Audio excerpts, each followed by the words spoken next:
नमस्ते, जय श्री कृष्णा, राधे राधे। आज हम आपके लिए इस चैनल में भगवद गीता का पहला अध्याय लाए हैं। अब हम, जैसा कि हमारे मित्रों ने हमसे कहा है कि हमारा जो ये चैनल का नाम पहले अध्यात्म था, इसमें हमने बहुत दिनों से वीडियो नहीं बनाए, लेकिन हमारे मित्रों के आग्रह पर कि भगवद गीता पर वीडियो बनाइए। तो भगवद गीता का अब तक हमने जो अध्ययन किया है, इसके जो अनुभव हैं, इसके जो तर्क संगत अनुभव हैं, वो हम आपके साथ शेयर करने जा रहे हैं। तो आइए, सबसे पहले हम भगवद गीता का पहला अध्याय विषाद योग के नाम से व्यास जी ने देखा है। भगवद गीता में व्यास जी ने 18 अध्यायों में 18 युगों का दर्शन किया है। तो इस आशय से ये जो पहला अध्याय है, ये विषाद योग के नाम से जाना जाता है। अच्छा, इसमें वैसे YouTube पर भगवद गीता से संबंधित बहुत से चैनल हैं, सैकड़ों हजारों चैनल हैं, लेकिन हमारे इस चैनल की विशेषता ये है कि इसमें अब तक जितनी भी टीकाएँ हुई हैं, जितनी की उपलब्ध हैं, जितनी की मुझे उपलब्ध हुई हैं और मैंने जिन टीकाओं का अध्ययन किया है, उनमें हमने थोड़े बहुत मतभेद देखे हैं। हालांकि कौन गलत है और कौन सही है, हमें उसमें नहीं जाना, क्योंकि हमें संतों पर टिप्पणी करने का अधिकार नहीं है। लेकिन इतना ज़रूर है कि दक्षिण भारत के किसी संत ने कहा है कि यदि आपको अध्यात्म से संबंधित या सत्य से संबंधित कोई अनुभूति हो तो उसको शेयर ज़रूर करना चाहिए, उसको व्यक्त ज़रूर करना चाहिए। तो मुझे जो प्राप्त हुआ है भगवद गीता के दीर्घकालीन अध्ययन के बाद में, तो मैंने जो पाया है, जो तर्क संगत अनुभूतियाँ हैं, वो हम आपको इसमें विशेष रूप से हम समझाने की कोशिश करेंगे कि भगवद गीता में मैंने पाया है कि इसमें सैकड़ों मतभेद हैं। सैकड़ों जगहों पर विद्वानों में मतभेद पाए जाते हैं। विभिन्न टीकाओं के हर श्लोक के विभिन्न प्रकार के अर्थ भी मिले हैं मुझे, और विभिन्न प्रकार के शब्दों के भी अर्थ मिले हैं। तो पूर्व पर के द्वारा जो तर्क संगत व्याख्याएँ होती हैं, प्राचीन काल से चली आई हैं। तो उस हिसाब से हम व्याकरण में नहीं जाते, हमें केवल एक तर्क संगत जो अनुभूति हमें होती है, उसके विषय में हम आपको समझाने का प्रयास करेंगे, बताने का प्रयास करेंगे। आपकी सहमति असहमति जो भी आपको लगे वो आप कमेंट में कर सकते हैं, आप स्वतंत्र हैं। आइए, सबसे पहले हम भगवद गीता के प्रथम अध्याय का प्रथम श्लोक पढ़ते हैं। धर्म क्षेत्रे कुरुक्षेत्रे समवेताः युत्सवः मामकाः पांडवाश्च किम कुर्वत संजय। यह भगवद गीता के 700 श्लोकों में एकमात्र श्लोक धृतराष्ट्रवाच है। धृतराष्ट्र ने पूछा है। हुआ यह था कि जब महाभारत का युद्ध शुरू हुआ तो संजय वहीं पर रहा 10 दिन तक। जब भीष्म धराशायी हो गए, तब वह लौट के हस्तिनापुर आया था धृतराष्ट्र के पास। तब धृतराष्ट्र ने पूछा था कि हे संजय, मुझे पूरी बात शुरू से समझाओ, शुरू से सुनाओ कि युद्ध में क्या हुआ, मेरे पुत्रों के बीच में और पांडवों के बीच में क्या घटना घटी, मेरे पुत्रों ने और पांडवों ने क्या किया। धर्म क्षेत्र कुरुक्षेत्र का मतलब है कि ये जो कुरुक्षेत्र है, वर्तमान में दिल्ली वगैरह का जो एरिया है वो कुरुक्षेत्र है, हरियाणा में। और इसको धर्म क्षेत्र इन्होंने इसलिए कहा क्योंकि धर्म क्षेत्र वह था क्योंकि वहाँ पर बहुत यज्ञ किए हैं राजा कुरु ने, जिनका यह वंश है कुरु वंश। तो राजा कुरु ने वहाँ पर बहुत यज्ञ किए हैं, तपस्या भी की है और उनको वरदान भी प्राप्त हुए थे, इसलिए ये धर्म क्षेत्र कहा उसने। तो संजय से उनने ये पूछा। दूसरा श्लोक में है, दृष्ट्वा तु पांडवानीकम व्यूढ़म दुर्योधनस्तथा आचार्य मुपसंगम में राजा वचनमब्रवीत। उस समय व्यूह युक्त पांडवों की सेना को देखकर राजा दुर्योधन आचार्य के पास जाकर यह वचन बोला। दुर्योधन द्रोणाचार्य के पास पहुंचा पांडवों की व्यूह युक्त सेना देखकर, और उसने द्रोणाचार्य से यह बात कही।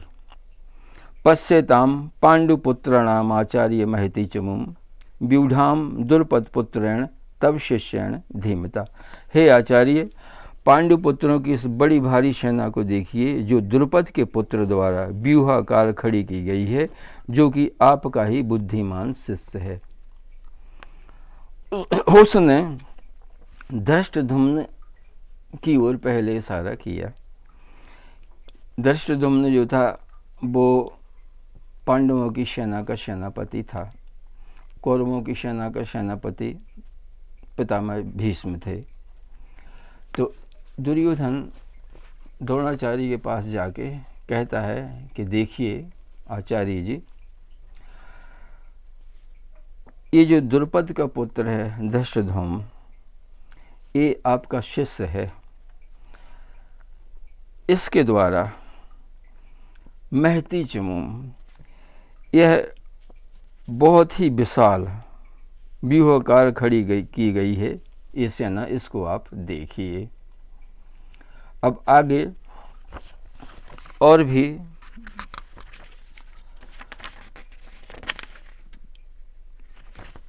श्लोक में आगे कहा, अत्र शूरा महेश्वासा भीमार्जुन समायुधि युधानो विराटश्च द्रुपदश्च महारथः। अब वो है पांडवों की सेना के महारथियों को गिना रहा है। उसने बड़े बड़े धनुर्धर सूरवीर हैं उसमें, जो भीम और अर्जुन के समान योद्धा हैं, जैसे कि युधान और विराट तथा महारथी राजा द्रुपद, धृष्टकेतुश्चेकितानः काशीराजश्च वीर्यवान पुरजित कुंती भोजश्च शैब्यस्य नरपुंगवः युधामन्युश्च विक्रांत उत्तमौजा वीर्यवान सौभद्रो द्रौपदीयाश्च सर्व एव महारथा। तो उसने पांडवों की सेना के महारथियों को गुनाया। पहले तो भीमार्जुन समयुधि कहकर उसने ये कहा कि सभी महारथी जो है ना भीम अर्जुन के समान ही शूरवीर हैं। तो इसमें जो है ना युधान, विराट, महारथी राजा द्रुपद, धृष्टकेतु,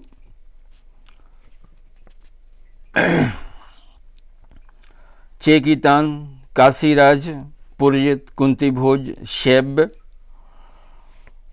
इनके नाम गिनाए हैं। इसके बाद युधामन्यु, विक्रांत, उत्तमौजाश्च वीर्यवान, युधामन्युश्च विक्रांत है। ये सब विशेषण भी देता गया है वो साथ साथ कि पराक्रमी युधामन्यु तथा बलवान उत्तमौजा, उत्तमौजा के साथ वीर्यवान लगाया है उसने। और सौभद्र यानी सुभद्रा के 5 पुत्र, और द्रौपदी, द्रौपदी माने द्रौपदी का पुत्र अभिमन्यु, ये सभी महारथी हैं। इसने कुल मिला के पांडवों के बहुत अधिक महारथी गिनाए। अब वह अपनी सेना के गिनाता है। अस्माकं तु विशिष्टाये तान् निबोध्युजितम् नायका मम सैन्यस्य संज्ञार्थम तान् ब्रवीमि ते। तो ये कह रहा है हमारे पक्ष में जो विशिष्ट हैं, जो महारथी हैं, उनको भी हे द्विजोत्तम जान लीजिए। मेरी सेना के सेना नायकों को आपकी जानकारी के लिए कहता हूँ। अब इसमें एक बात ध्यान देने योग्य है, इसमें दुर्योधन की प्रकृति, जैसे कि धृतराष्ट्र की प्रकृति पहले श्लोक में विद्यमान थी, उसमें ममता और परता के भाव था। मामका पांडवाश्य, मेरे और पांडु के पुत्र, ये उसमें द्वैत भाव था। यही बात इसमें भी आती है। इसमें पहले तो वह द्विजोत्तम कहता है आचार्य जी को, और हमारे पक्ष में जो महारथी हैं, हमारे पक्ष में, यानी हम इसमें युगपत एक प्रकार से आपके भी और हमारे भी। इसके बाद तत्काल वो ये कहता है कि मेरी सेना के सेना नायकों को आपकी जानकारी के लिए कहता हूँ। फिर आ गया वो मेरी सेना। तो इसमें भी उसमें उसका अहंकार झलकता है। तो वो कहता है भगवान भीष्मश्च कर्णश्च कृपश्च समितिंजय अश्वत्थामा विकर्णश्च सोमदत्तिस्तथैवता। केवल इतने ही गिनाए उसने, आप, भीष्म, कर्ण और समरजयी कृप एवं अश्वत्थामा, विकर्ण और सोमदत्ति। इसके बाद में वो कहता है अन्य च बहवः सूरय मदर्थे त्यक्त जीवित नाना शस्त्र प्रहरणा सर्वे युद्ध विशारदा। और भी बहुत से हैं जो कि मेरे लिए अपना जीवन देने के लिए तैयार हैं। अब यहाँ पर उसका जो बोलने की शैली थी वह ऐसी थी जैसे कि ये महत्वहीन हों, पांडवों की अपेक्षा ये लोग महत्वहीन हो गए हों, किंतु बनता है यहाँ। अब इसमें उसकी चिंता सी झलकती है कि हमारे हैं तो और भी बहुत से हैं जो कि मेरे लिए अपना जीवन देने को तैयार हैं। अब वो कहता है अपर्याप्तम तदस्माकं बलम भीष्माभिरक्षितम पर्याप्तम तुविद मे तेषां बलम भीमाभिरक्षितम। अब इसमें विभिन्न टीकाकारों में मतभेद पाए जाते हैं। इस श्लोक में दो शब्दों को लेके, अपर्याप्तम और पर्याप्तम। अपर्याप्तम का किसी किसी ने ये अर्थ लगाया है अजेय या बहुत विशाल, और पर्याप्तम का अर्थ लगाया है सीमित या लिमिटेड। तो इस अर्थ से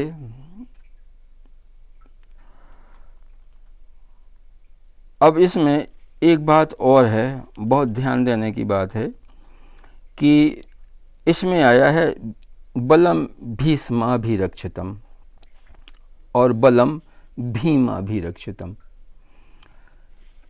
इसका अर्थ लगाया है किसी किसी टीकाकारों ने कि प्राय सभी टीकाकारों ने या अधिकांश टीकाकारों ने लगाया है, किसी किसी ने इस प्रकार का नहीं दूसरे प्रकार का लगाया है। तो भीष्म के द्वारा रक्षित हमारी सेना अपर्याप्त है और भीम द्वारा रक्षित उनकी सेना पर्याप्त है। तो इस प्रकार का अर्थ निकाला गया है। लेकिन इसमें एक अर्थ और बनता है जो कि तर्कसंगत और सही लगता है। वो ऐसा बनता है कि हमारा बल या हमारी सेना भीष्म की रक्षा करने में अपर्याप्त है और उनकी सेना, उनका बल भीम की रक्षा करने में पर्याप्त है। अब यहाँ पे भीष्म द्वारा रक्षित सेना यदि अपन अर्थ लगाए तो वो इसलिए बनता है क्योंकि कौरव के सेनापति भीष्म पितामह थे, किंतु पांडवों का सेनापति भीम नहीं था, पांडवों का सेनापति धृष्टद्युम्न था। तो यहाँ पे धृष्टद्युम्न द्वारा रक्षित हमारी सेना या उनकी सेना, ये शब्द आना चाहिए था, लेकिन ऐसा नहीं है। असल बात यह है कि दुर्योधन को ये शंका थी कि भीष्म पितामह बहुत उदार प्रकृति के हैं, इन्होंने कह भी दिया है कि मैं पांडवों को नहीं मारूंगा, और यद्यपि ये अजेय हैं, अपराजेय हैं, इनको इच्छा मृत्यु वरदान भी प्राप्त है। महाभारत में कहा गया है कि संपूर्ण देवता और दानव दोनों मिलकर भी भीष्म पितामह को पराजित नहीं कर सकते। तो इतना तो उसको कॉन्फिडेंस था, विश्वास था कि भीष्म के रहते हमें कोई जीत नहीं सकता, लेकिन उसको एक डर यह था कि भीष्म यद्यपि इच्छामृत्यु हैं, अपराजय हैं, किंतु उनके लिए अब धराशायी तो किया जा सकता है, उनके शरीर को छलनी किया जा सकता है और उनके शरीर को ऐसा किया जा सकता है कि वो युद्ध करने में समर्थ ना रहें या युद्ध करने में असमर्थ उनको किया जा सकता है। और इधर भीमा भी रक्षितम, उसको सबसे बड़ी चिंता थी भीम की। यदि भीम मारा जाता है तो दुर्योधन को विजय प्राप्त हो जाएगी, कि जब तक भीम नहीं मारा जाता तब तक उसे विजय प्राप्त नहीं हो सकती, क्योंकि भीम ने प्रतिज्ञा की थी दुर्योधन के 100 भाइयों सहित मार डालने की। भीम ने प्रतिज्ञा की थी और भीम की प्रतिज्ञा रहते और कोई इन कौरवों को नहीं मारता सिवाय भीम के। तो सबसे बड़ी उसको चिंता थी भीम की। इसी कारण वो कह रहा था कि उनकी सेना, उनका बल भीम की रक्षा करने में पर्याप्त है और हमारा बल भीष्म की रक्षा करने में अपर्याप्त है। ये अर्थ इसमें बनता है और यह अर्थ तर्कसंगत है। इसमें दुर्योधन को चिंतित होते हुए देखा गया है इस अर्थ में। और द्रोणाचार्य से उसने ये भी कहा है, अयनेषु च सर्वेषु यथा भागम वस्तुतः भीष्मेवाभिरक्षन्तु भवन्त सर्वैः। इसलिए सब मोर्चों पर अपनी अपनी जगह स्थित रहते हुए आप लोग सभी दिशाओं से भीष्म की ही रक्षा करें।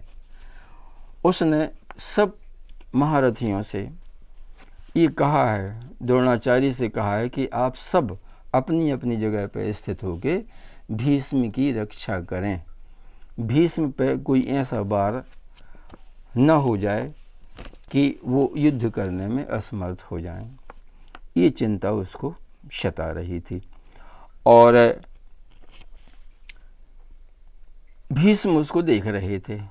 भीष्म ने देखा कि दुर्योधन चिंतित लगता है, उसकी बॉडी लैंग्वेज उनने समझी, फेस रीडिंग करी, उसको लगा कि ये चिंतित लग रहा है। तब उसको हर्षित करने के लिए तस् संजनयन हर्ष कुरुवृद्धः पितामह सिंहनादम विनद्योच्चे शंखम दधमो प्रतापवान। उसको हर्षित करने हेतु कुरुवृद्ध पितामह सिंहनाद के समान उच्च स्वर से गर्ज कर प्रतापवान शंख बजाया। इसमें स्पष्ट लिखा है कि उसको हर्षित करने के लिए, यानी उसकी चिंता दूर करने के लिए उन्होंने पहले गर्जना की और इसके बाद अपना प्रतापवान शंख बजाया। उसके साथ ही ततः शंखाश्च भैर्यश्च परमानक गोमुखा सहसे वाभ्यहन्यंत सा शब्द तुमलो अभवत। तब शंख और नगारे और ढोल मृदंग तथा नरसिंगे आदि एक ही साथ बज उठे। इसके बाद में और भी वाद्य जितने भी युद्ध में बजने वाले बाजे थे वो सब बजने लगे। तो ये कौरवों की तरफ से युद्ध शुरू करने का प्रयास था और आक्रमण का यह प्रथम उत्तरदायित्व बनता था। आज बस इतना ही। ये 13 श्लोक हो गए आज पहले अध्याय के। अब इसके बाद दूसरे प्रकार का प्रकरण है। इसमें भी बहुत आपको आनंद आएगा। एक यह भगवद गीता जो है ना, ये जो हम आपको सुना रहे हैं, यह अपूर्व किस्म की भगवद गीता होगी और हमारी जो अनुभूति है, जो हम आपको शेयर कर रहे हैं, यह आपको पसंद आएगी। कृपया हमारे चैनल को सब्सक्राइब करें और हमारे इस वीडियो को लाइक करें। धन्यवाद। नमस्ते। जय श्री कृष्ण। राधे राधे।